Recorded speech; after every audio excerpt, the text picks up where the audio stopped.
We've got a boatload of good news to get to on today's show, but if you are all in on this Falcons team, then join the channel today. Help us get to 30,000 subscribers as we give you guys daily Falcons news and rumors videos.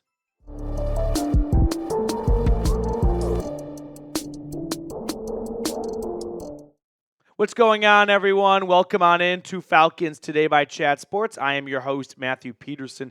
And on today's episode, we're going to talk about something a little bit different than what I originally planned, which was a complete preview for Week 6. So let me know in the comment section if you would like to get a Week 6 preview. Although Atlanta coming off that mini bye against a one-win Panthers team, I feel pretty confident about this game. We're going to leave it at that. But we have some other good news to get to here, as an all-pro linebacker was just released, and with the Falcons a little bit banged up at that position, maybe they're going to go and look to sign this player. Who is this mystery man? It is, I guess, former now Eagles linebacker Devin White, but we all know him best as being a top 5 draft pick by the Tampa Bay Buccaneers, a huge part of the Bucs Super Bowl run, and he is done in Philly after not playing a single game for the Birds. Signed a 1-year, $4 million contract. Basically, the Eagles just got scammed on Venmo. They gave him $4 million, and they never saw any of his services after that. So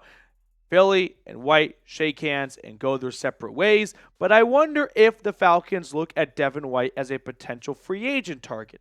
On yesterday's video, we talked about Devin White actually as a trade target, but now that he is released, you don't even have to give up a pick or anything for him. And we got Jeremy Fowler reporting that teams explore trading for White back in the preseason, or the Eagles explore trading White back in the preseason. Maybe the offer or the price was just a little bit too much for Atlanta, but now that he cost you absolutely nothing other than the vet minimum, which we're, a quarter of the way into the season, so even the vet minimum at this point is near nothing in terms of relative to other NFL pay scales. Devin White might be someone worth, looking into a little bit.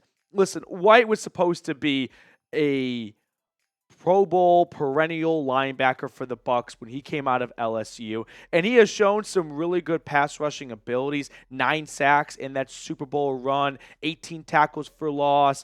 But since then, he has regressed as a pass rusher. His coverage has not held up well. There are some serious flaws to White's game. But the linebacker position for Atlanta has been a bit nicked up. They do get some good news, though, with Nate Landman being activated off of injured reserve. The Falcons placed him on IR right before they played the Eagles on Monday night in Week 2. So he missed his minimum 4 weeks, 2, 3, 4, 5. And now he is back for Week 6, hopefully, against the Panthers.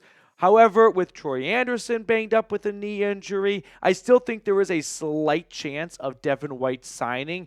Plus, with Landman dealing with a soft tissue injury, those injuries never really go away just after 4 weeks on IR. So I wouldn't be surprised if the calf and quad continue to linger and bother Landman throughout the rest of the season. And when you look at Atlanta's inside linebacker room, Caden Ellis is as consistent as they come when it comes to availability, but JT Bertrand is just a rookie out of Notre Dame.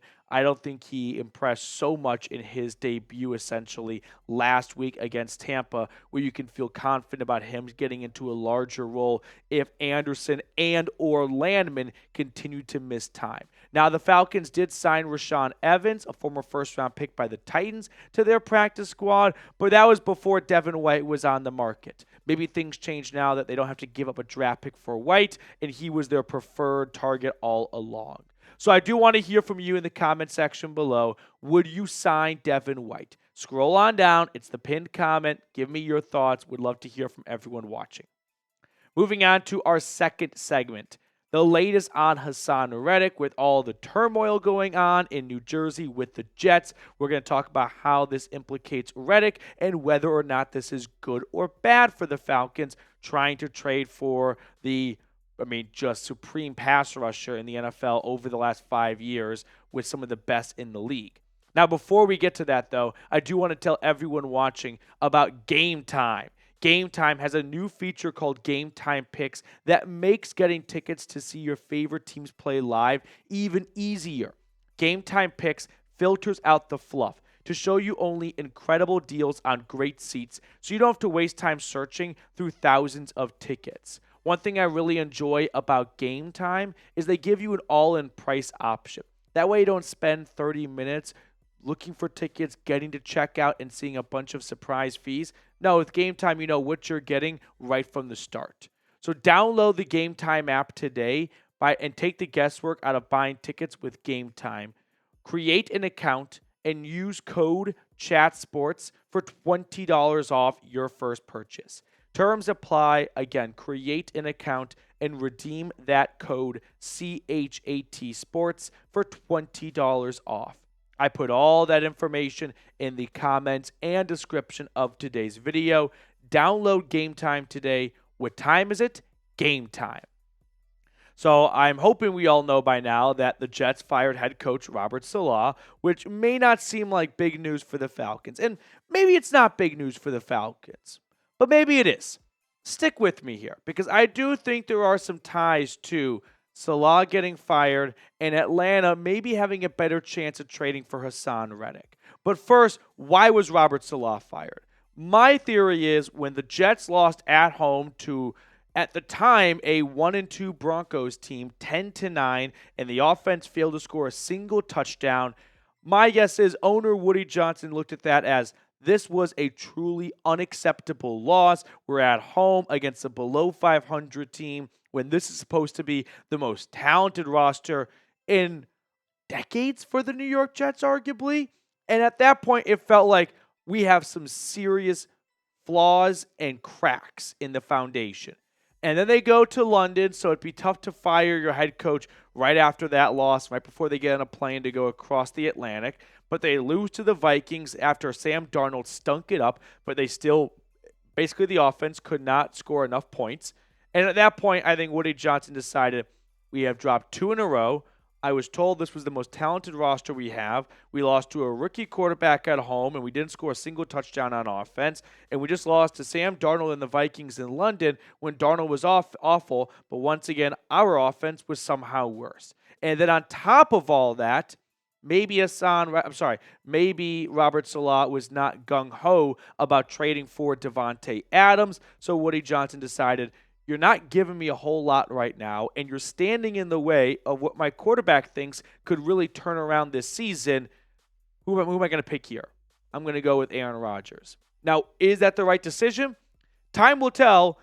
Woody Johnson just fired the head coach of a defense in which he leads that has been one of the best in the NFL because the offense has been stinking it up, which I think more of that blame can be assigned to offensive coordinator Nathaniel Hackett. So if you wanted someone's head to roll, probably should have been the play caller, not the guy who's pulling all the strings for a top 5 defense right now.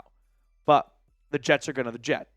Now, let's say this opens the door, and I mean wide open, for a Davante Adams trade to the New York Jets because Robert Saleh was standing in the way of that trade.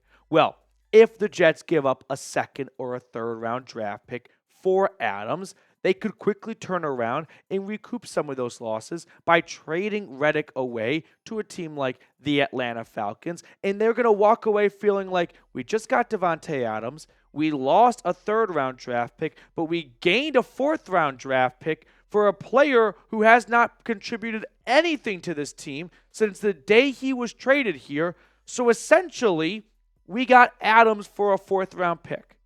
That might make it a lot easier for the Jets to stomach when it comes to giving up a second or a third-round pick.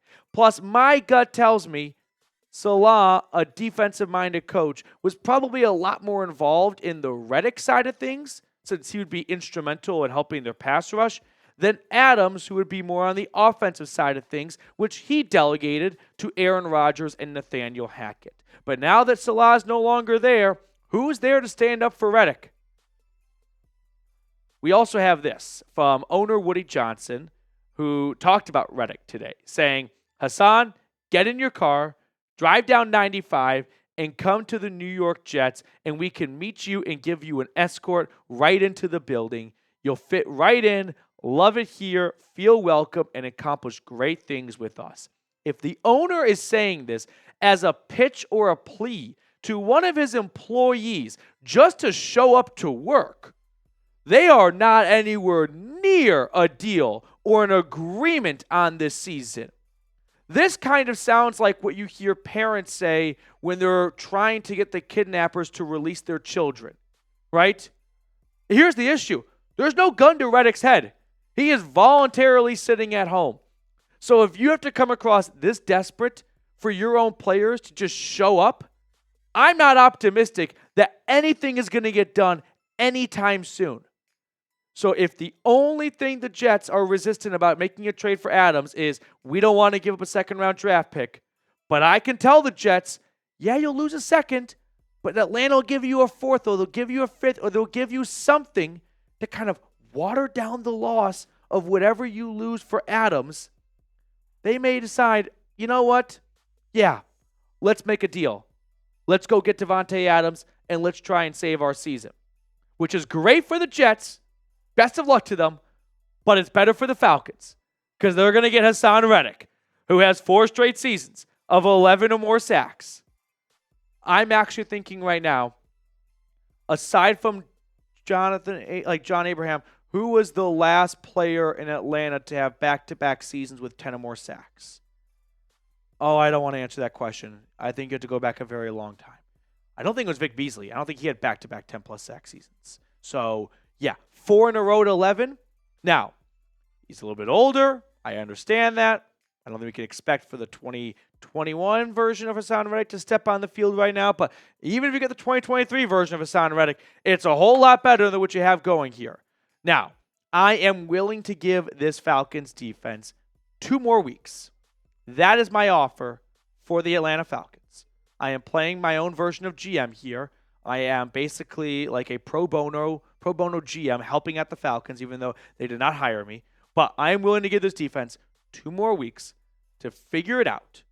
And if nothing dramatically changes in the next 2 weeks, we will march on Flowery Branch and we will get Haason Reddick to Atlanta.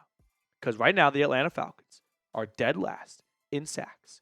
They have played more games than some teams in the NFL. And they still rank 32nd in sacks. They rank 28th in pressures. That's kind of like almost a scary thing. Like, if you think about it, like they're pressuring the quarterback, but they're not, which they're still not doing a very good job of. But even though they're not dead last in pressures, they can't even convert 25 pressures into sacks. Like the Panthers, who rank 18th in pressures, still have more sacks than the Falcons. Pressure percentage, by the way, they are 31st in the NFL. There is not a single good pass rushing metric for the Atlanta Falcons. Not even a good one. There's not a single one where they're not bottom 5 in it. So we're going to give them the Panthers game. We're going to give, who do they play after the Panthers? Seahawks? Yeah, Seahawks. They have 2 more weeks to figure it out. Otherwise, we demand Reddick. Now, here is the wrench in all this. Haason Reddick's contract. We can't just ignore it. He's holding out from the Jets right now because he wants an adjustment made to his contract. Whether that's an extension, maybe more guaranteed money, I'm not really sure. Do I have an answer or solution? No, because that's not my job. That's Terry Fontenot's job. And he got it done once with Matthew Judon, who was unhappy in New England over his contract. And he got him to come down to Atlanta and play on the last year of his deal. So work your magic. Tell Reddick about the lemon pepper wings in Atlanta and get his ass down to the ATL. And let's get this pass rush on track and save the defense before it costs the Falcons a legitimate postseason run. So before we go, should Atlanta trade for Haason Reddick? Give me a T for trade. Give me a P for pass. I'm going to give them 2 more weeks. If they are 32nd in sacks or even 31st, 2 weeks from today, we're going to raise hell. We're going to demand change. We're going to start a petition. Pretty sure that's what all those online forums are about, getting pass rushers to your favorite football team. Before we sign off, I do want to show some love to the Dirty Birds Club, Jose Santana, Ken Ballard, Trey 1222, Jason Landino, Reese Atkins, Archangel, Angry Liquid, Jeebus H. Christ, Dictator JC, JT, Jordan C. Johnza, Ronan Tyrell, and Lord Buddy Bear. Thank you guys so much for supporting the channel. If you want to get onto the Dirty Birds Club, $100 super chat during our watch party at some point this season, and we'll add your name to the list. That's going to do it for us on today's episode, though. Hope you enjoyed it. If you did, give us a thumbs up, and I'll see you all tomorrow.